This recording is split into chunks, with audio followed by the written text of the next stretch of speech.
शरीर का नहीं होता मेरी माँ, हिसाब तो मन।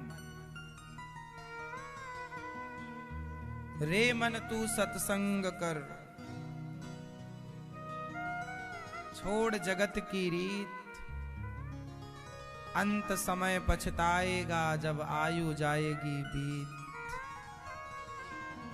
रे मन सब सो निरस हैं, सरस राम सो होए, उचित सिखावन देत है निस दिन तुलसी तोए। मन की गति है अटपटी, झटपट लखे न कोय, और मन की जब खटपट मिटे तो झटपट दर्शन होए। मन बड़ा चंचल है, इसलिए चार से मन को जोड़ दो, नाम से मन को, लीला से मन को, रूप से मन को और धाम से मन को। इन चार में एक से तो जुड़ के ही रहना।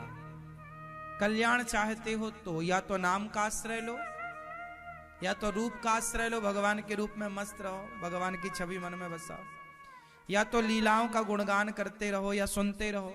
अब जैसे आप लोग यहाँ बैठे क्या सुन रहे हैं? प्रभु का गुणगान सुन रहे हैं। तो ये तीसरा है, नाम रूप लीला। प्रभु की लीलाओं को सुनो अधिक से अधिक, जितना सुनेंगे उतना चित्त शुद्ध होगा। अच्छा ये बताओ, अभी आप सुन रहे हैं, आपको सुनने में अच्छा लग रहा है कि नहीं? ये अच्छा लग रहा है? कई लोग तो, कई हमारी माताएं बहनें सुनती सुनती उनकी आंखों में आंसू आ जाते हैं, इतना प्रेम उमड़ जाता है। ये आंसू जो आपकी आंखों से आते हैं ना, ये आंखों के आंसू ये बता रहे हैं कि आपका चित्त शुद्ध हो रहा है, धुल रहा है। ये आंखों का आंसू मतलब धुलना, ये चालू हो गया प्रोसेस, धुलाई चालू, साफ सफाई अंदर, जो जन्म जन्म का कचरा जमा है सब साफ। इसलिए भक्त लोग रोते हैं भगवान की याद में, भगवान का चिंतन करते करते रोते रहते हैं। तो नाम रूप लीला और धाम। श्री नारद जी महाराज ने जब इंद्र कथा से वंचित रहे, तराजू बांधकर तौला, भागवत जी का पलड़ा भारी, 7 दिन में परीक्षित जी की सदगति हुई, इंद्र का अभिमान समाप्त हुआ। भागवत, हम लोग ना स्वर्ग नहीं चाहते। आप हमसे पर्सनल पूछिए कि महाराज जी आपको क्या चाहिए, तो पहली बात तो हमें कुछ भी नहीं चाहिए। स्वर्ग वर्ग तो हमें चाहिए, फ्री में कोई दे स्वर्ग तो स्वर्ग नहीं चाहिए। ये मानव का शरीर जो पाए हैं ना, ये स्वर्ग को पाने के लिए नहीं पाए, हम तो प्रभु के चरणों में प्रेम बढ़ाने के लिए शरीर पाए हैं। हे प्रभु, हमारा आपके चरणों में प्रेम बढ़े, भक्ति बढ़े, केवल प्रेम आपके चरणों में, और कुछ नहीं। ना तो हमें मोक्ष की अभिलाषा है, ना स्वर्ग जाना है, हम तो वैकुंठ भी नहीं चाहते, केवल प्रेम।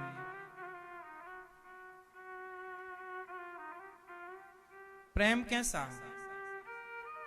मीरा के जैसा, गोपियों के जैसा, भरत जी के जैसा, और इस कलिकाल में श्री चैतन्य महाप्रभु के जैसा, गौरांग महाप्रभु। गौरांग महाप्रभु जब एक बार कृष्ण सुनते ना, तो 1 घंटे के लिए मूर्छित होकर गिर जाते। केवल नाम, कोई कह देता ना दूर कहीं आवाज कृष्ण,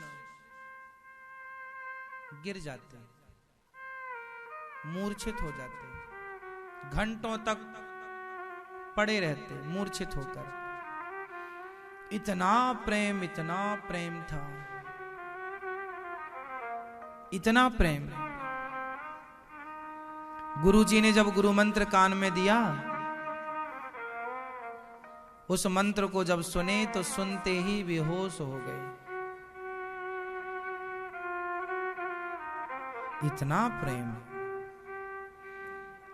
गौरांग महाप्रभु जंगल में जब मस्ती से कीर्तन करते तो उनके प्रेम में वो जंगल के हिंसक पशु पक्षी भी प्रेमी बनकर और उनके संग संग नाचते।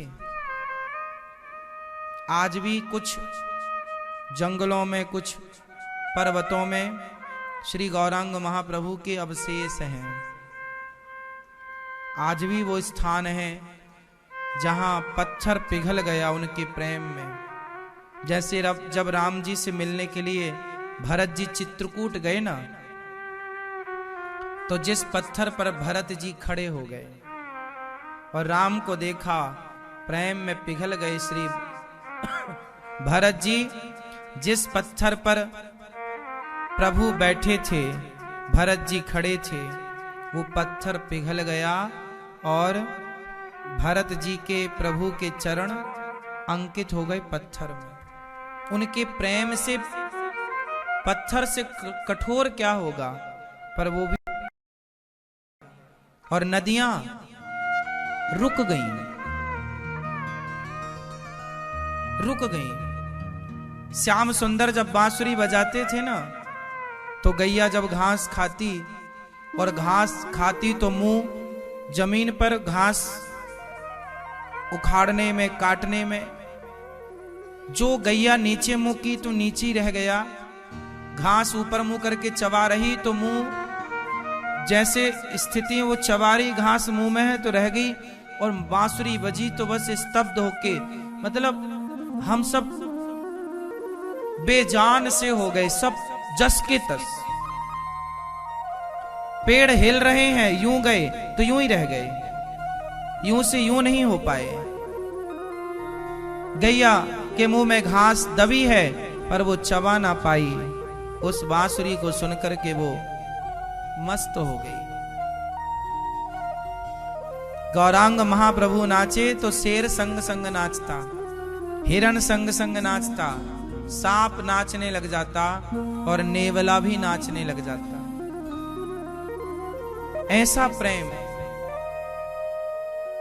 ऐसा प्रेम तो केवल पढ़ा है। भगवान से बस इसी प्रेम की कामना करते हैं कि प्रभु आप हमारे कोई पुण्य के बल पर बदले में कुछ देना चाहें तो बस ऐसा प्रेम दें कि केवल आपके अतिरिक्त कोई और ख्याल ना हो भीतर, कुछ और दिखे ना, अंधे हो जाएं, केवल आपको देखें और किसी को ना देखें, कुछ ना दिखाई पड़े आपके सिवा। सूरदास जी जैसा अंधा होना अच्छा है। जिन्हें कृष्ण को देखने के लिए क्या चाहिए? सूरदास की आंधेरी आंखें चाहिए। कृष्ण को देखने के लिए क्या चाहिए? सूरदास जी की आंधेरी, आंधेरी मतलब अंधी, सूरदास की आंधेरी आंखें चाहिए। इन आंखों से ना संसार खूब दिखता है, पर कौन सी आंखें? सूरदास की आंखें। कौन सा प्रेम? गौरांग महाप्रभु के जैसा प्रेम। तड़प कैसी? शबरी सी तड़प। भगवान को पाने के लिए मचलना कैसा? केवट की तरह। भगवान के लिए शिकायत कैसी? गोपियों की तरह। भगवान के लिए त्याग कैसा? भरत जी की तरह।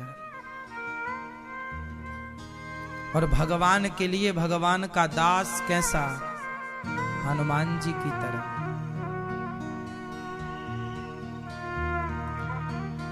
भगवान के बन जाने में कितना फायदा है, पता नहीं ये दुनिया वालों को कब समझ में आएगा। दुनिया के लोग कौन सी भाषा समझते हैं? समझते भी हैं या केवल टाइम पास करते हैं? पर एक बात याद रखना, ये बात आप भूल मत जाना। वैसे हम जैसे कितने इस धरती पर संत महात्मा आए, सब बता बता कर गए कितने लोगों ने सुना तो ठीक है, नहीं सुना तो नहीं ही सुना। ये जो मानव का शरीर है,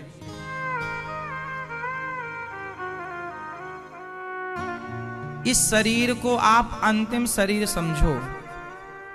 इस शरीर से केवल एक चीज मांगना भगवान से, हे प्रभु यदि हमने कोई पुण्य किया, कोई भक्ति की, कोई जप तप, कोई हमसे पुण्य हुआ, तो प्रभु बस उस पुण्य के बदले केवल यही दो कि हम सदा आपके श्री चरणों का, आपके प्रभु आपके चिंतन में हम अपने मन को लगाए रखें, आपके चरणों का चिंतन करते रहें। हे नाथ हमें प्रेम दीजिए, आपके श्री चरणों में हम लगे रहें। एक क्षण के लिए चाह कर भी हमारा मन चाह भी ले हटना तो भी ना हटे।